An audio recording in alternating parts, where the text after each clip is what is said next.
السلام علیکم ورحمۃ اللہ وبرکاتہ۔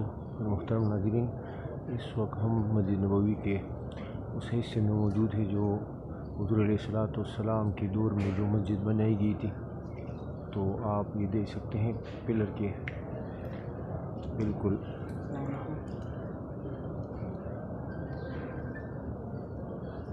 یہ پلر پر باقاعدہ لکھی ہے مسجد نبی صلی اللہ علیہ وسلم۔ تو یہ یہاں تک یہ مسجد نبوی صلی اللہ علیہ وسلم ہے۔ یہ اس زمانے میں یہ احاطہ تھا جو کہ رسول اللہ مبارک کے روزے تک ہے۔ تقریباً یہ حضور علیہ الصلوۃ والسلام کے زمانے میں 7 ہجری میں جب اس کی توسیع ہوئی تھی تو یہ 50 میٹر اس کی چوڑائی تھی، 50 میٹر لمبائی، جبکہ چھت اس مسجد نبوی کا تقریباً 3.5 میٹر، تقریباً 10 فٹ اونچا یہ چھت تھا زمین سے، اور یہاں تک ان پلروں تک یہ مسجد نبوی تھی۔ تو یہ آپ دیکھ سکتے ہیں، بالکل ہم مسجد کے اندر اس وقت کھڑے ہیں۔ الحمدللہ یہ وہ مقام ہے جہاں پر حضور علیہ الصلوۃ والسلام نے زندگی کے 10 سال گزارے ہیں۔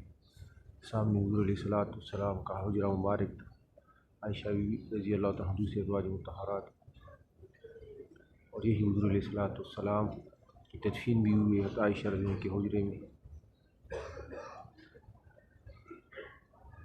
وہ زمین پر خوبصورت مقام، رسول اللہ مبارک اسی مقام پر اپنے صحابہ کرام کے ہمراہ تشریف فرما رہتے تھے۔ پوری دنیا میں مجاہدین کے لشکر روانہ فرماتے تھے، اور دور دراز سے وفود آپ صلی اللہ علیہ وسلم کے یہاں حاضر ہوتے تھے اور اسلام قبول کرتے تھے۔ حضور علیہ الصلوۃ والسلام کے اصحاب یہاں پر حضور علیہ الصلوۃ والسلام سے دین سیکھتے تھے، قرآن سیکھتے تھے۔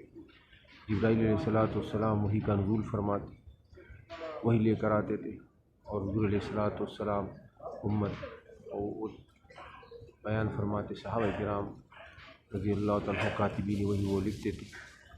تو یہ وہ خوبصورت مقام ہے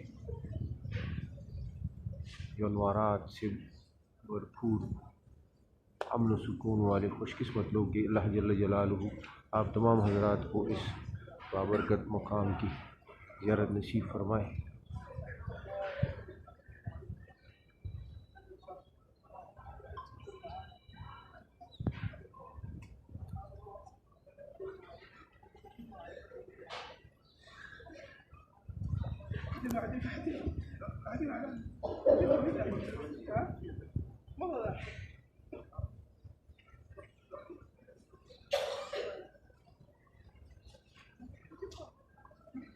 سامنے مؤذن کی اذان کی جگہ ہے، کیونکہ وہ سامنے آپ کو روضہ رسول صلی اللہ علیہ وسلم کا کے ساتھ ممبر محراب رسول صلی اللہ علیہ وسلم وہ دکھائی دے گا، جبکہ ساتھ اس کے سامنے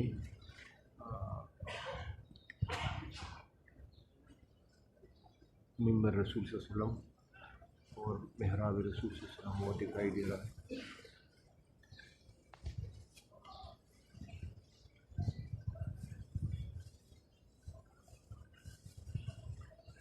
ماشاءاللہ